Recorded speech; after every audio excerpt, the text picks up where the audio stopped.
Good evening, all, and welcome to the Huddy Hui episode 30. Well, I was away last week enjoying the sights and sounds of the winterless north. Well, Adam turned into a bit of a viral hit last week with your commentary in the rain, Adam. Well, I've never commentated a game from the actual playing surface before, but what happened was the Colts final for the John E. Kelly Memorial Cup between Old Boys University and Petone was transferred from Petone 2 to the Hutt Recreation Ground. And I was very excited on the way to the Hutt Recreation Ground because anybody familiar with the Hutt Rec knows that there's that colossal grandstand overlooking number one. And then they decided to shovel the Colts onto number two, which resembled a swamp. And there was a large crowd of spectators essentially lining one side of the ground opposite the Bellevue Hotel. And when the play was headed down towards the Bellevue Road end, the view was completely obscured. And so basically I had to walk onto the field in order to call the action down that end of the field.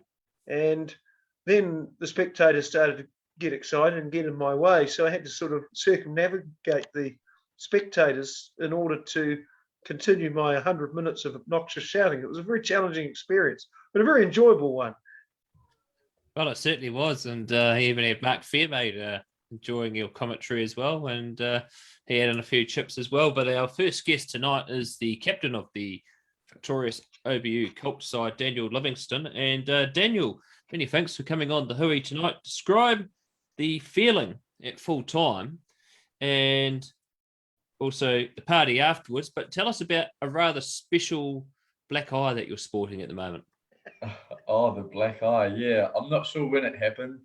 There was plenty of big hits in the weekend, so I'm not sure it could have come from many. But yeah, copped another opposition player. Thankfully, it wasn't my own player. But yeah, not sure if he's copping a black eye as well. The feeling. Oh, which full time? The first one or the second one? Oh, that's a very good question. Let's go the one after extra time. There we go. Yeah, that one. Oh, it was came all the way down to the ref. I mean, that when they went over the line and we all just looked at the ref. I was too far away. I was just coming across to see if Petone had got it down or there was too many bodies in the way and everyone was around it. I couldn't tell if it was down or not. And then so yeah, everyone just looked to the ref and it was either going one or two ways. And luckily it came into to favour us, which was good. So it was a huge relief was the main thing. I mean, playing an extra 20 minutes of rugby that you're not used to was bloody hard. The lungs were definitely feeling it, and the body, I'm still feeling it a bit now actually. Still a bit sore and tender in some places, but it was a relief and just what a season it was to sort of come down to an end like that. I think was good at the same time though. It's always good to have a final so close. So I think that was exactly what the crowd wanted, even if it was making them stand out in the rain a bit longer than they should have. Tell us about how much warning you had before the change of ground on Saturday and what logistics had to be put in place to ensure you were all there on time. Oh yeah, we actually found out. Luckily, everyone was organising to get there a little bit earlier than we usually do, which was good. So everyone was. Oh, there was a few boys that actually already turned up to Petone, but luckily we've got a pretty good comms system on Facebook, and everyone got a few group chats and stuff. So as soon as the manager found out, which was probably an hour and a half maybe before the game kicked off, we found out, and then yeah, it was just sending comms down all the chains to everybody, making sure everyone knew, and then luckily everyone sort of got there pretty well on time. I don't think anyone was too late. The game itself, Petone led at half time by 8-6. It appeared that they had the wind advantage. Is that an accurate statement? And what was said at half time in the Old Boys University huddle? Yeah, the wind was a tricky one. I was trying to have a look at it before the game to see what we wanted to do and kick and receive, and it seemed to be blowing sort of straight across field, which kind of meant that no one really had the advantage. But then it kind of did turn to start plugging one corner in the end. But yeah, they definitely made the most of that. I mean, their kicking game was good. They as soon as they got the ball, they knew what to do. They hoofed it down and really got us on our line a few times, which was always fairly scary. It's quite hard to defend. In half time, I mean, we talked about before the game, trying to keep that scoreboard pressure. And I thought myself going into half time, was thinking before the game that being up at half time is key. And when we were down, I mean, it was good to see the morale didn't drop. The boys knew that we'd sort of have the wind a little bit more in the second half, so everyone could stay a bit, keep their hopes up. And I mean, we sort of just tried to keep doing what we're doing. We had a game plan and stuck to it. And like they always say, listen to the coaches. And we tried to do that and, ended up on top. So I guess it worked. What was the game plan before the weather bomb hit? Before we were hoping, I was always hoping for dry weather. I mean, the weather forecast said it was right at the start of the week that it was no good and it was going to just absolutely bucket down on Saturday. So, we went for 5 forwards on the bench, and I think that was really the game plan, was to, in any wet weather rugby, it's always forwards rugby, mustering up, pick and goes, and always hitting the front of the line out and a few drives and stuff. But so it was lucky, but we still had to use the backs. I mean, luckily we had to use their boot. There's no way we could have got him where we got him without them putting us in the right part of the field and trying to put the pressure on.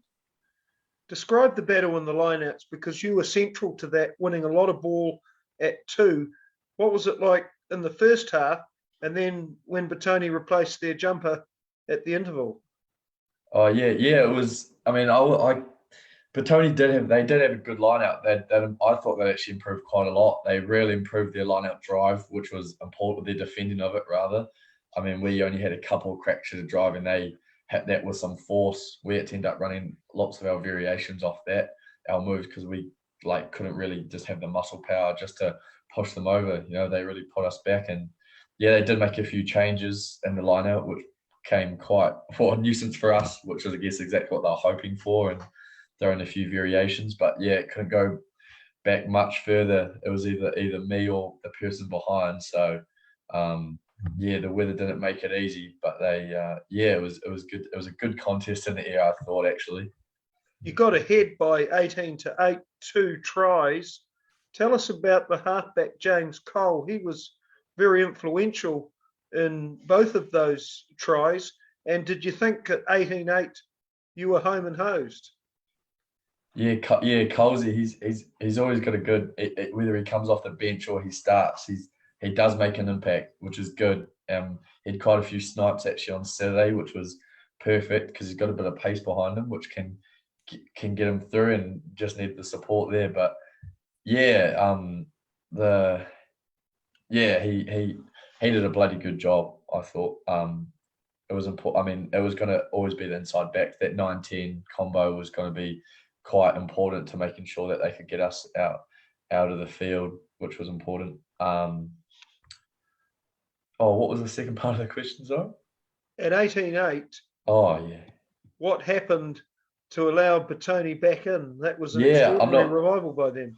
I'm not sure. I think even one of our coaches said, actually, I think everyone thought that we were in for it, but Batoni really, I'm not sure if it was us that slacked off and got a bit lazy, or Batoni just found that something in them and they just came back bloody hard. I mean, those props, their whole loose trio, all their forwards really just muscled up, and I mean, they were making huge meters.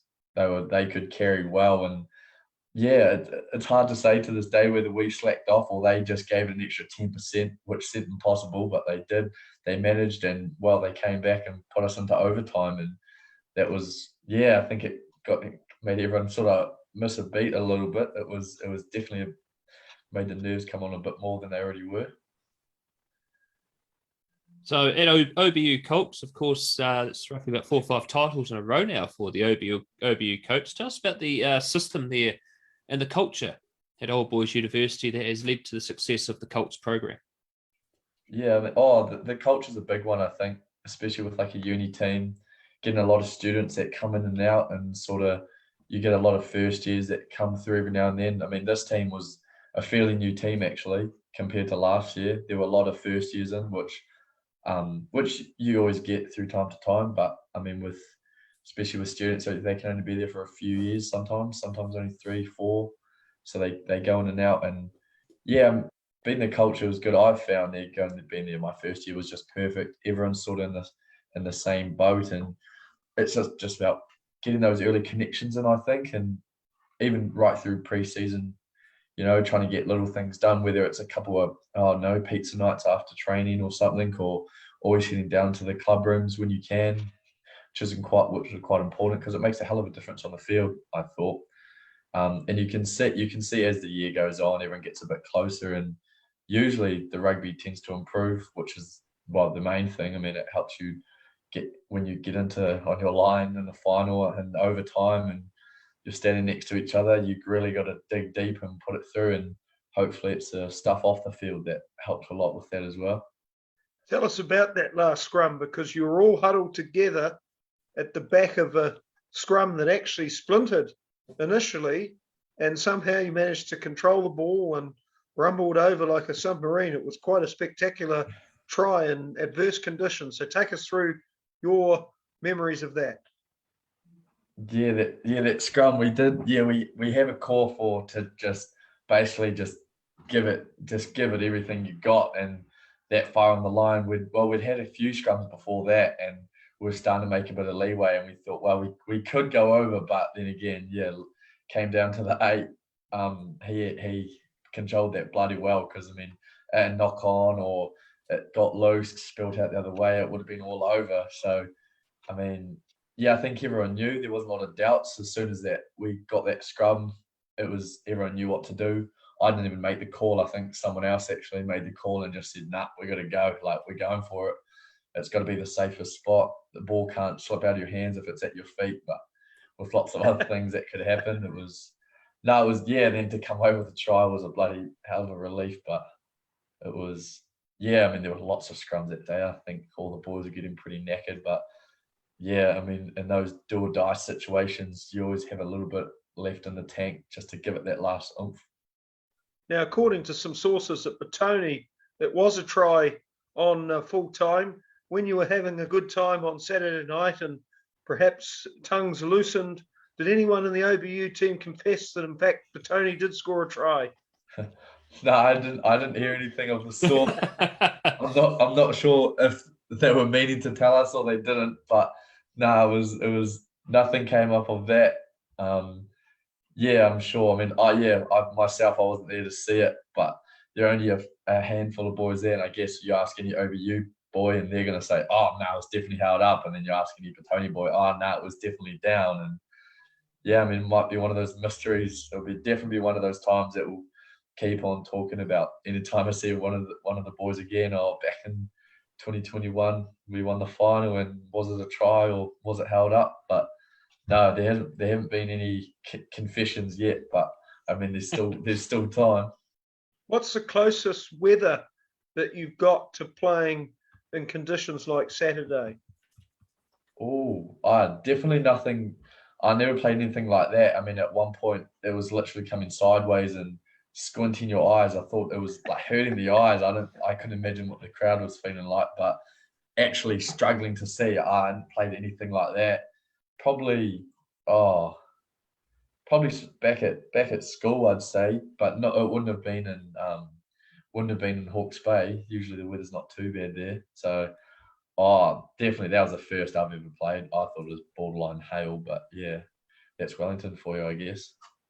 So you mentioned the Hawke's Bay, and you've got the white and red hoops on the shirt there and the wall.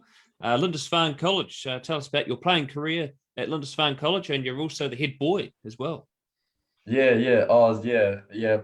Went to Lindisfarne for 5 years and managed to get a sniff in the first 15 and in my fifth form, which was real exciting. I wasn't even going to have a crack. I mean, I only started playing rugby when I first went to Lindisfarne, so I just play rugby. Both my brothers did, my old man did. And I thought I'd better give it a crack, and then managed to get in my fifth form and play a couple of years in there, and then like you said, luckily got prefect and head prefect at school, which was good, and then got asked to be first 15 captain.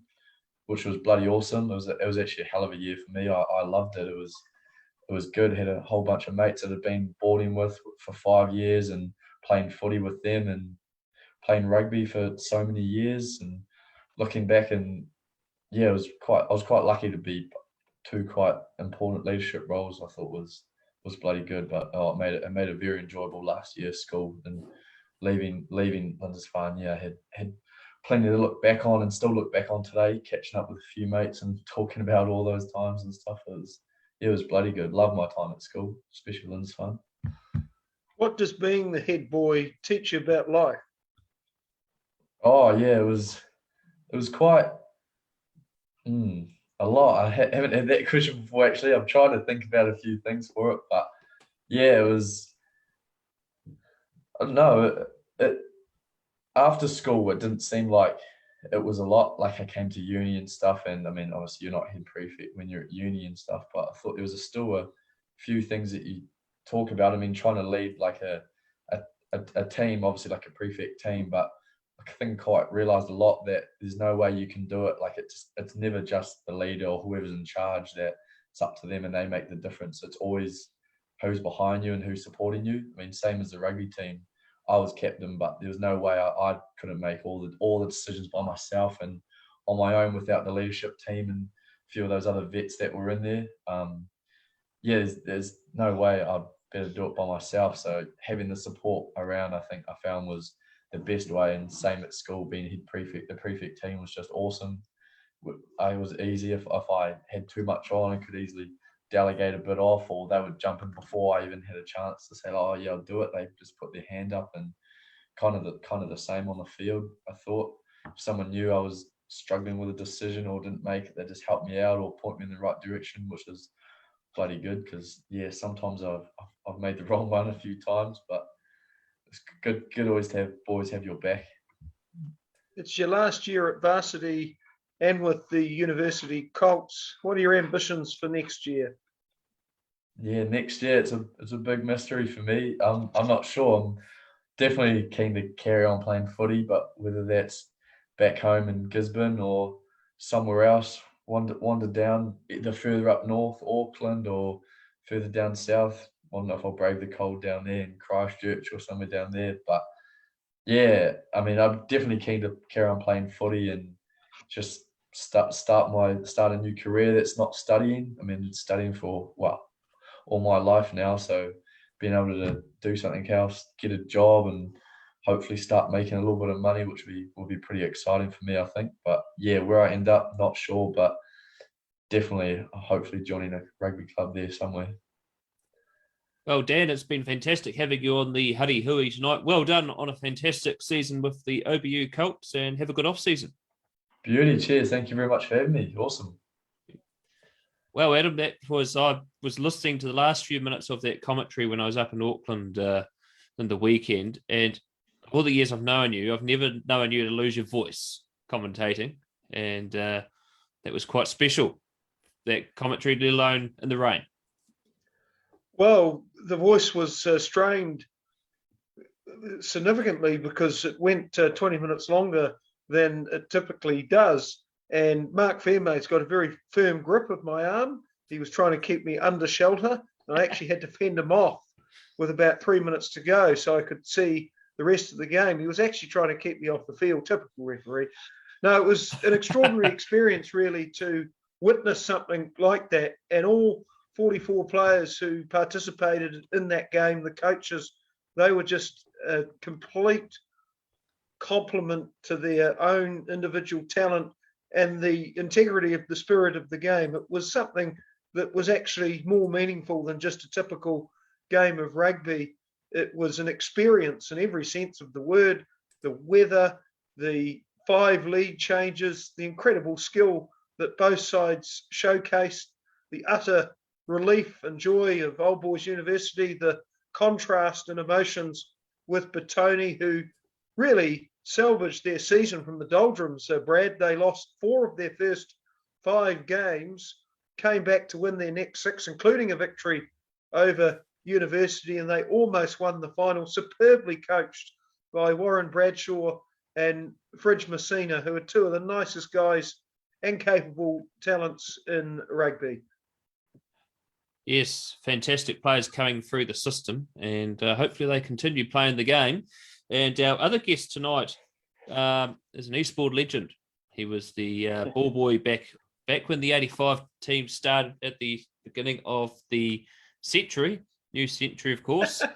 And he is our second guest tonight, Jesse Chop Gordon. Jesse, many thanks for coming on the Hui tonight. Last weekend, you brought up your 200th game for Eastbourne. Tell us what it was like and who was it against? Was just another game for me, really. It's a personal thing that I find quite good, but it's not something I try to make too much of a deal of. So we played against Tauniki, who's always been one of our big rivals, and we got the win, fortunately. So yeah, it's good. And tell us about your nickname, Chop. Where did that come from? Started a few years ago. Me and my mate, we used to just sort of give each other stick about chopping our beers back. And it sort of grew into the sort of rugby scene. And now all the boys just yell out chop, and whenever I got in my hand, they'll finish it. Is that the reason why you're missing teeth? Too much sugar? Yeah, something like that, mate. Yeah. Tell us about game number 1 for Eastbourne 85s. Where was that? Oh, I don't know where, but it was back in 2008. I was still in my final year at Huddy Hui, but I decided not to play rugby for school. I just went back to Eastbourne, where I was home, and started playing for the 85 team out there. Even though I was miles underweight, but. And I understand that you have a family history in Eastbourne. You're not the only member of your family to represent the club. No. My granddad played for Eastbourne as well, same as my uncle and my old man did as well. And now my daughter does now too. How old's your daughter and what position does she play? She just started under 8s. It's her first year in tackle, so they don't really have positions. Just sort of running a big circle around the field. So this year, Eastbourne brought up 100 years. Adam and I were out there that day, and you played Huddle Boys Maris and first round undefeated. Tell us about the celebrations of the 100 for the club, because it was a rather special weekend. Yeah, no, it was started on Friday night with what they call the captain's run. So it's good catching up with all the old boys that I used to sort of hang out with when I was a ball boy. And even the old guys that my old man played with, and Granddad's age as well. But then after the game on Sunday, I don't really remember a whole lot, to be fair.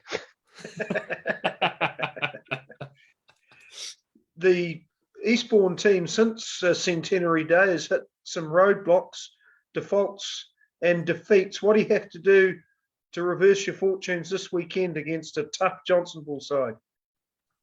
Yeah, it hasn't been ideal. We had a week off after the Centenary, the bye week, and then we had to start the second round off 2 defaults in a row, and then straight back into the game against Avalon, who always have been one of the top sides in the grade. So we weren't far off the pace there. I think we just let just game time, and then we went down that game and then lost the other week to Johnsonville by 1 point. To be fair, we didn't play that well in that game. So we know we can come back. And then in the horrific weather last week, we came back and got 4 tries against Tauniki. So we know we can do it. We've beaten Johnsonville in the first round. So it's nothing new to us, really.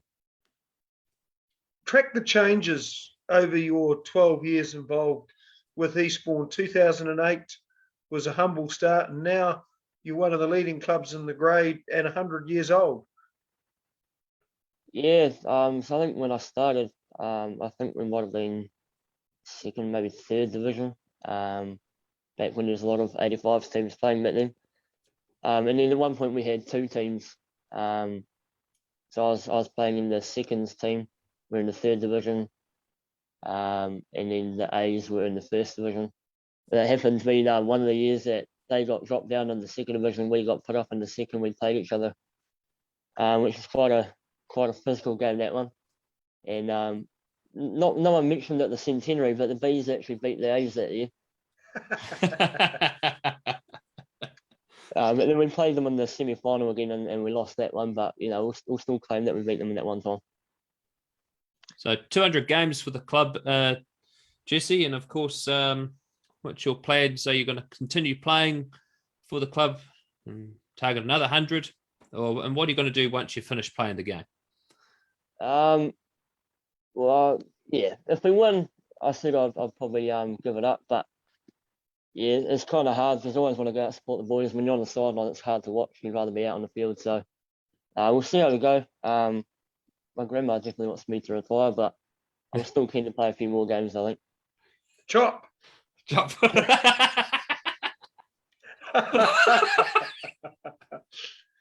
There you go, mate. And therein lies the legend. Now, you've played 200 games. Tell us about some of the great personalities that you've played alongside and also your fiercest rivals. Personalities. There's been a few over the years. Off the top of my head, I can't even think at the moment, to be fair. I think I'm the biggest one, according to everyone else. Our biggest rivals over the years, when I was young, when I first started out, was probably more OVU. But over the last few years, it's, Avalon, Upper Hutt, being around the top of the grade. And when the Dogs were all around as well, they were always massive competition. And the MSP Blues too. It was always good to face them when they were sort of undefeated and sort of test how well you're going. It's incredible durability to reach 200 games. Have you had injuries? And if so, what have they been? Yeah, one of my worst injuries has been brought up a few times. It was back in my 100th game. It was our old timers day as well. And I ruptured a testicle, ended up losing half a nut. Ooh, ouch. That's what Buck Shelford did too. Did they sew it back on?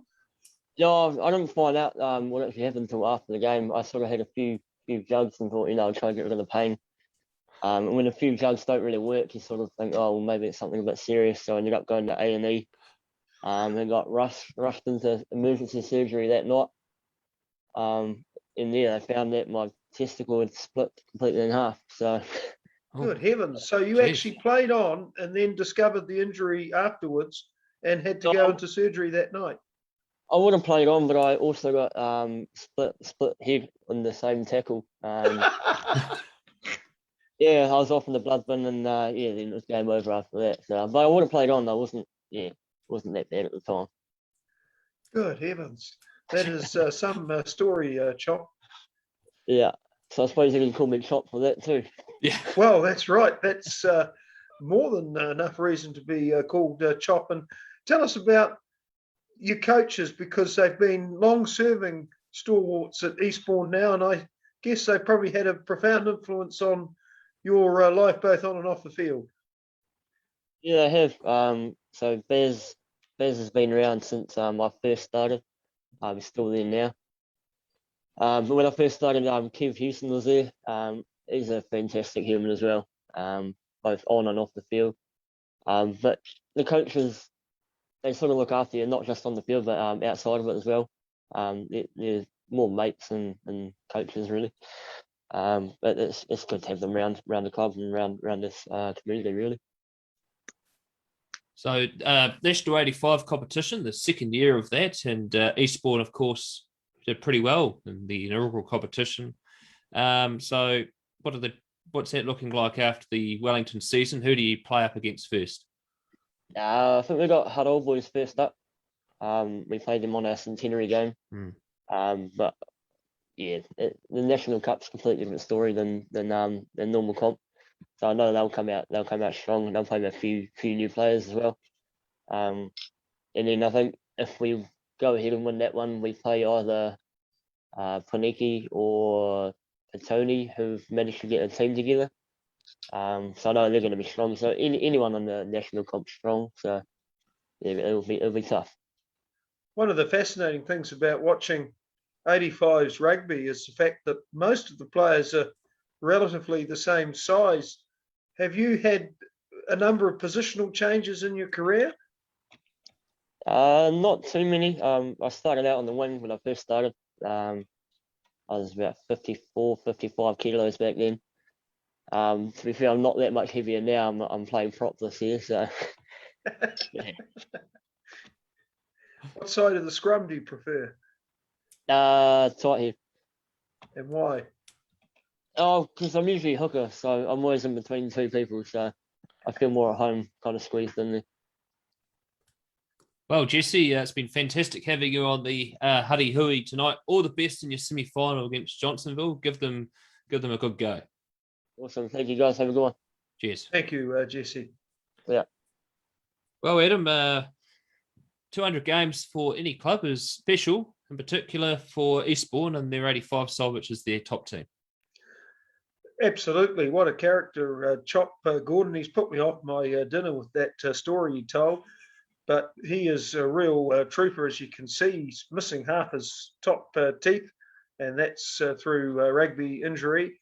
And he started on the wing. He's been promoted to prop, and he's not a man to be messed with. Jesse Chop Gordon, one of the great personalities in our game. Well, Adam, there's 2 weeks to go in Wellington Club Rugby. Of course, it's the Jubilee and Hardham Cup semi-finals this weekend. You've got the call on Te Puko this weekend for against Tawa and Huddle Boys Marist at the Hutt Recreational Ground, and the other semi-final is Marist St. Pat's against the rampaging Norths, who are in real strong form at the moment. 2 fantastic semi-finals to look forward to. Huddle Boys Marist and Tawa. 2 reasons I'm headed to that game. There's a pattern every 7 years, and it goes like this. Huddle Boys Marist wins the Jubilee Cup. 2007, the Eagles won, beat Marist St. Pat's, ironically, 18-10 in the final. 2014, Huddle Boys Marist 14, Wainuiamata 11. Will the same tale unfold in 2021? If the stars align, it will. And it's fascinating to witness the prospect of that occurring for the 3rd straight time, and who's one to argue with possible fate. The other reason I'm headed to the Hutt Rec is because Hutt and Tawa in the first round was the most thrilling game perhaps of the season so far. Tawa led 37-22, but Hutt rallied to win 39-37 with 3 unconverted tries, the last of which was scored by Tamasi Alasio. And Tamasi might be back for the Eagles this Saturday. He had a fantastic campaign with Samoa, who qualified for the World Cup with those 2 wins over Tonga. Hutt have a very good team who are improving. They knocked out Old Boys University, the Swindale Shield champions, in the first round of the playoffs. Ferretti Saloa, try in his 100th game. Brandon Lawson, sideline conversion. Ben Power, Jordan Gillies, very experienced forwards. Glenn Walters in the backs is in a similar category as well. Tawa, though, they have a habit of peaking. They were staggering towards the end of the Swindale Shield, They were convincing victors over Batoni 27-7.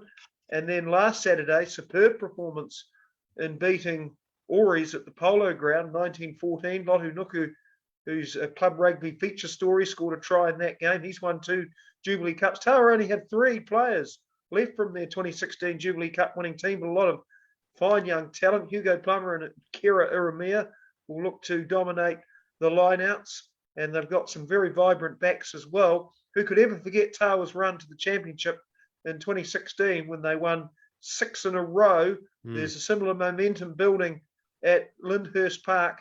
Hutt versus Tawa will be a mighty struggle. Oh, it certainly will be. And those 2 games will both be epic encounters, with the Jubilee Cup to be played next weekend, along with the Hardham Cup and about 4 or 5 other Wellington club grades going on. Of course, there's Cross Over the Hill with the Wairarapa this weekend. There's a fantastic game as well, Adam, between the outstanding and informed Greytown against the dangerous Carterton. We should mention Norths and Marist St. Pat's first, yes. though, Brad. Marist St. Pat's were in dominant form at the end of the Swindale Shield. They were equal on points with Old Boys University, but narrowly lost the title because they were beaten by the students on May 8. But Marist St. Pat's scored more points and tries than any other team. They have a lot of experience with 3 Centurions at least in their backline, although Isaiah Botello will be absent this Saturday. Their forward pack has been in dynamic form, and they haven't lost at Evans Bay Park this year. North, 7 wins in a row, made the last 3 Jubilee Cup finals. A whisper that both TJ Perenara and Duplessis Karifi could be available, even if they're absent. Dale Sabag, 3-time Jubilee Cup winner. Harakura Lalanga, 3-time Jubilee Cup winner. And a North side that will stand up to the aggression of Marist St. Pat's. Marist St. Pat's almost belligerent in the way they've steamrolled sides in recent weeks. So that will be an explosive encounter at Evans Bay Park. It certainly will be. The Wairarapa final, Greytown. Well, last year, Brad, they lost the final 39-38, and they're up by nearly 30 points. So motivation won't be short for Greytown. Interestingly, captained by former All Black Zach Guilford the previous Saturday in the semi-finals. Carterton, well, they had a tremendous win on grassroots rugby. So perhaps fill us in about their side, Brad. Well, they had a very comprehensive win in the rain against Martinborough back in mid-June. And since then, they've gone on and they've posted some pretty high scores on their opposition. And so they haven't played Greytown in the second round. So that final will be a real cracker out there at Memorial Park in Masterton. That'll be a fantastic game. Can't wait for the Wairarapa final. Just an incredible weekend of rugby nationwide, Brad. Not only was the Colts title decided here in Wellington, Eden won their first Gallagher Shield in 99 years. I went to that game. Yeah. So that was they played Grammer Tech in the final, and it was a close affair at half time with Grammer Tech scoring in the corner. But Eden did enough in the end to pull away and win 19-10. And the scenes were just unbelievable at Eden Park. A club that 99 years old wins their first Gallagher Shield, and the celebrations were rather impressive. Of course, the Gallagher Shield has historically got a strong connection, not only to Auckland rugby, but also to the All Blacks, as, of course, Dave Gallagher, the All Black captain of 1905 Originals team. Pretty much started the mantra of what it means to be an All Black captain and to lead the All Blacks, who tragically passed in World War I when, he's in his 40s. So the Gallagher Shield, it's one of the big trophies that is played for in Auckland club rugby. And the last word perhaps belongs to Cabbage, Jason Rutledge. Who was involved as a 43-year-old with Woodlands, who won the Southland final 24-23 in extra time against Star. And it's 22 years between championships for Jason Rutledge, or at least between the first and the sixth. So Cabbage, that iconic stag, still going. Oh, he's incredible. He even turned out for Southland last year as well. So the man's a machine. Well, Adam, that's the show for tonight. Many thanks for coming on, as always. And that is the Huddy Hui for tonight. Many thanks to our sponsor, Mike Pinfold and his plumbing company. Ciao for now.